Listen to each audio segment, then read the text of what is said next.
Assalamualaikum sahabat. Sahabat yang dirahmati Allah. Hari ini saya akan menceritakan kisah sosok penunggu simpang kuntilanak di perkebunan kelapa sawit.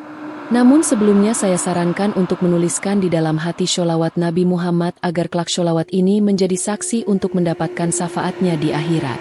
Like dan subscribe ke channel ini sangat membantu menyebarkan ternyata ada kisah nyata yang belum pernah kita ketahui.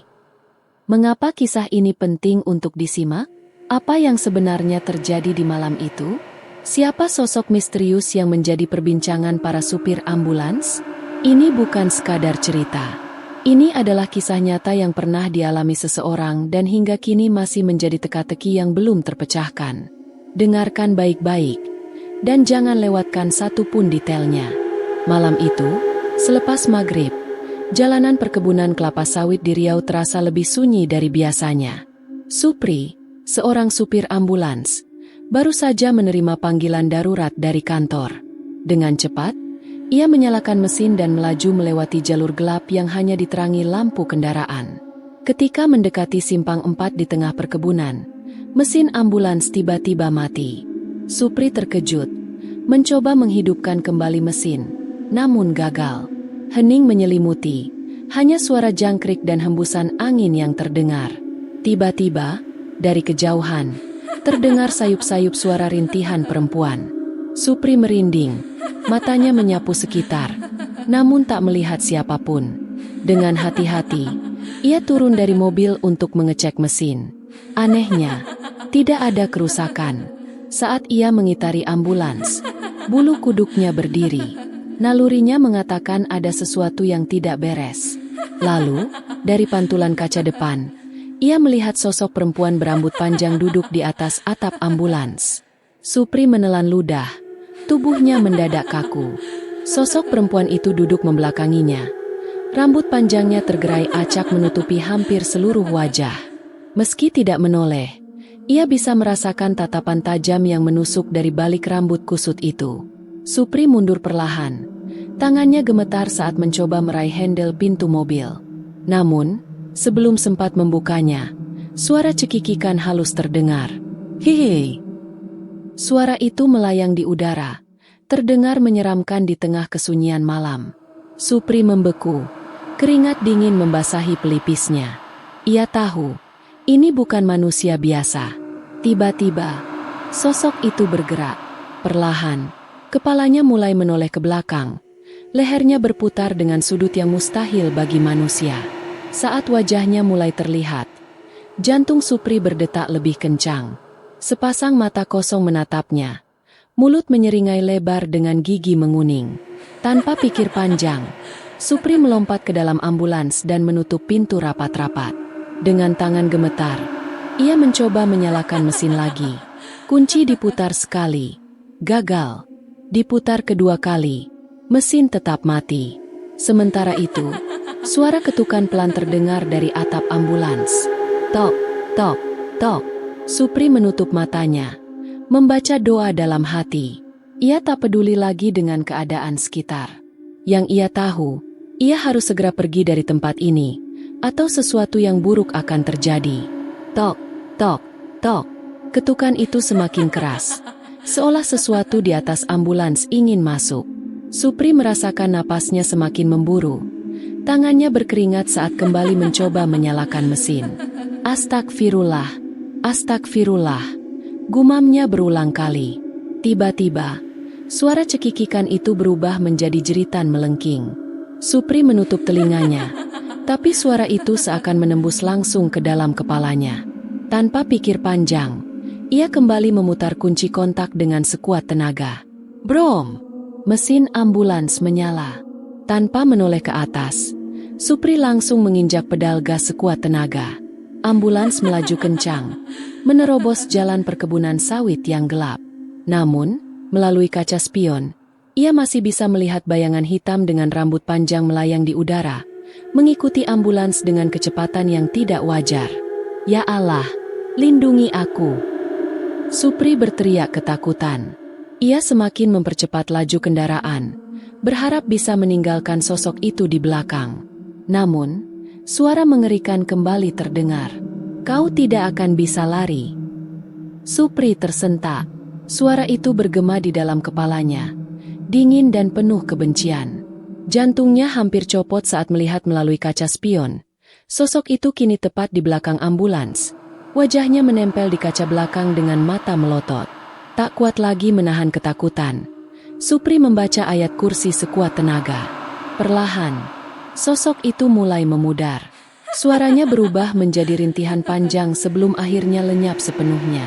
Supri terus melaju tanpa henti hingga akhirnya melihat cahaya lampu kantor yang menjadi tujuannya. Dengan napas tersengal, ia menghentikan ambulans dan segera keluar. Ia selamat. Atau, apakah benar-benar sudah berakhir? Supri terengah-engah di depan kantor. Tangannya masih gemetar saat ia menarik napas dalam-dalam, mencoba menenangkan diri. Lampu terang dari gedung itu memberinya sedikit rasa aman. Namun, sebelum ia sempat masuk ke dalam, ponselnya berdering. "Supri, kau di mana? Kenapa lama sekali?" Suara Pak Ridwan, kepala kantor, terdengar cemas di seberang telepon. "Pak, saya hampir celaka di simpang 4 itu." Supri masih terbata-bata. Ada sesuatu di sana. Perempuan, di atas ambulans. "Hening." Supri menunggu jawaban. Tapi tak ada suara dari Pak Ridwan. Hanya terdengar napas berat. "Lupakan saja." Akhirnya Pak Ridwan berkata pelan. "Masuklah. Kita butuh kau sekarang." Supri menelan ludah.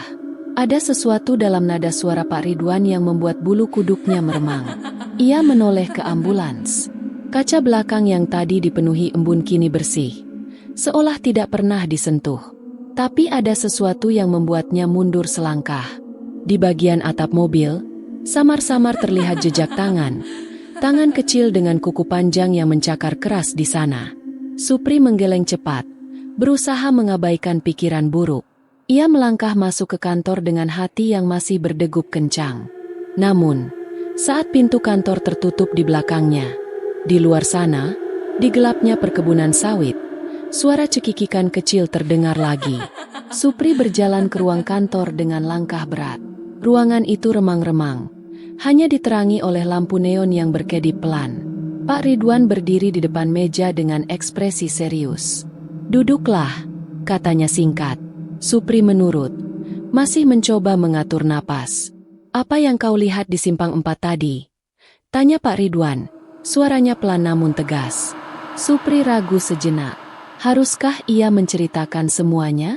Tapi melihat wajah Pak Ridwan yang tampak seolah sudah tahu sesuatu, akhirnya ia berbicara.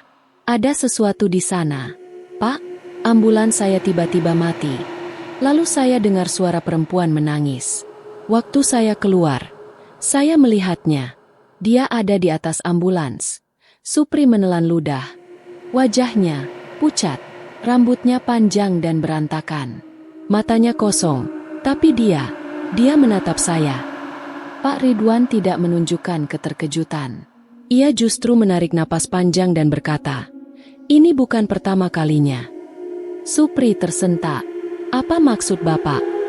Pak Ridwan menggeser sebuah map di mejanya dan mengeluarkan beberapa lembar kertas tua. Foto-foto yang sudah menguning tergelincir dari dalamnya. Supri mengambil salah satunya dan matanya membelalak. Itu foto sebuah ambulans, tepat di simpang 4 itu. Tapi di atapnya, samar-samar terlihat sosok perempuan yang sama seperti yang ia lihat tadi. "Dia sudah lama ada di sana, Supri." Suara Pak Ridwan terdengar lebih berat. Banyak yang sudah mengalami hal yang sama, dan mereka yang terlalu lama melihatnya.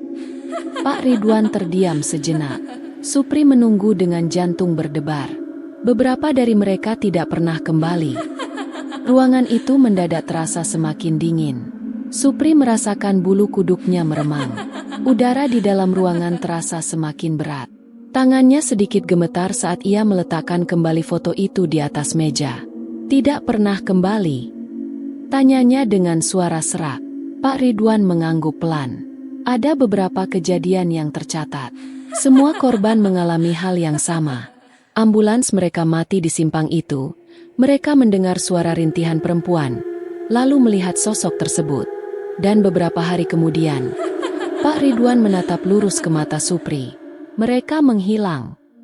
Supri merasa napasnya tersengal. Ini tidak mungkin. Apa yang harus saya lakukan, Pak? Tanyanya dengan nada cemas. Pak Ridwan diam sejenak, seolah berpikir keras. Lalu ia mengambil sesuatu dari dalam laci mejanya, sebuah kain putih yang sudah lusuh dengan tulisan-tulisan Arab di atasnya. Ini kain penolak bala. Simpan di dalam ambulansmu.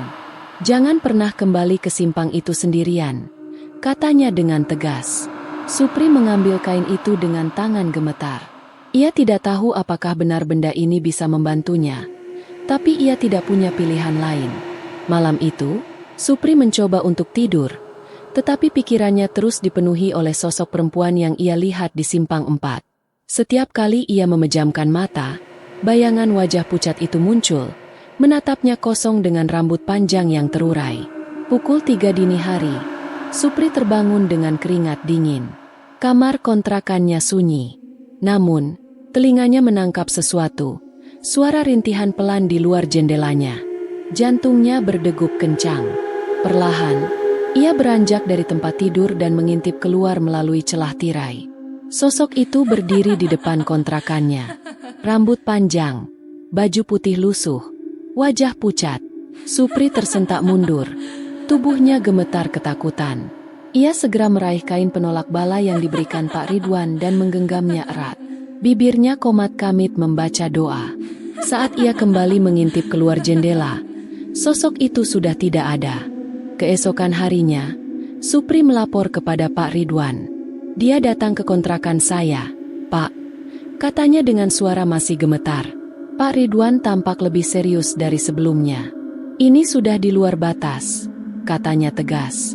Satu-satunya cara untuk mengakhiri ini adalah dengan mencari tahu siapa perempuan itu dan apa yang sebenarnya terjadi di simpang 4. Mereka berdua pergi menemui seorang sesepuh desa yang mengetahui sejarah simpang tersebut. Sesepuh itu, Pak Karno, menerima mereka dengan wajah muram. Perempuan yang kau lihat itu adalah Ratna, katanya sambil menatap Supri lekat-lekat. Dia seorang bidan desa dulu. Meninggal dalam kecelakaan di simpang itu bertahun-tahun lalu. Supri merinding. Kecelakaan? Tanyanya pelan. Pak Karno mengangguk. Saat itu, dia sedang mengantar seorang ibu yang hendak melahirkan menggunakan ambulans. Namun, ambulans itu mengalami kecelakaan di simpang 4 dan jatuh ke jurang. Ratna meninggal di tempat, sedangkan sang ibu dan bayinya selamat. Tapi sejak saat itu, arwahnya seolah tidak tenang. Supri menelan ludah. Mereka pergi ke lokasi kecelakaan lama yang disebut Pak Karno. Supri membawa kain penolak bala dan air doa yang diberikan oleh Pak Karno. Di sana, mereka berdoa dan menaburkan air doa di sekitar lokasi. Pak Ridwan membaca ayat suci dengan khusyuk. Angin bertiup kencang. Udara mendadak terasa berat. Namun perlahan, perasaan mencekam di simpang itu mulai menghilang. Setelah beberapa saat, keheningan menyelimuti. Sudah selesai? Tanya Supri dengan suara pelan. Pak Karno mengangguk. Insya Allah, arwahnya kini sudah tenang. Supri menghela napas lega. Setelah sekian lama dihantui oleh kejadian menyeramkan itu, akhirnya semuanya berakhir. Sejak malam itu, tidak ada lagi laporan tentang ambulans yang mati mendadak atau sosok perempuan di simpang 4. Tapi bagi Supri, pengalaman itu akan selalu membekas dalam ingatannya, selamanya.